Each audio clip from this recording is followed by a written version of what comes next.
अस्सलामु अलैकुम वरहमतुल्लाहि वबरकातुहू।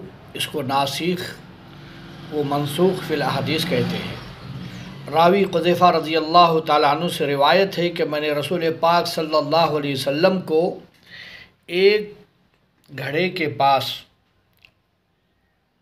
आते और खड़े होकर पेशाब करते देखा। आप फरमाते हैं, मगर उसके ख़िलाफ़ हज़रत जाबिर रज़ियल्लाहु ताला अन्हु से मरवी है कि रसूल पाक सल्लल्लाहु अलैहि वसल्लम ने मना फरमाया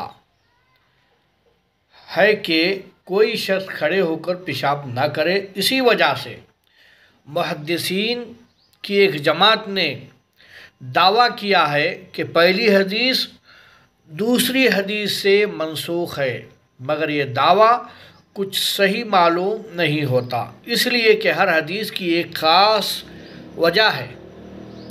खड़े होकर पेशाब करने को जो ममानियत रसूल पाक सल्लल्लाहु अलैहि वसल्लम ने फरमाई है, उसका सबब बज़ाहिर ये मालूम होता है कि पेशाब करने वाले पर गालिबन पेशाब के छींटे पड़ेंगे।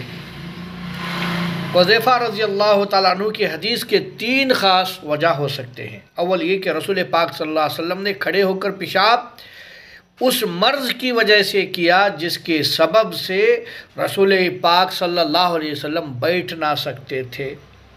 दूसरी ये कि रसूल पाक सल्लल्लाहु अलैहि वसल्लम का वो जगह कसरत नजासत के बाइस बैठना मुमकिन ना था। तीसरी वजह ये कि इसलिए कि आप सल्लल्लाहु अलैहि वसल्लम ने ऊपर से नीचे की तरफ पेशाब किया।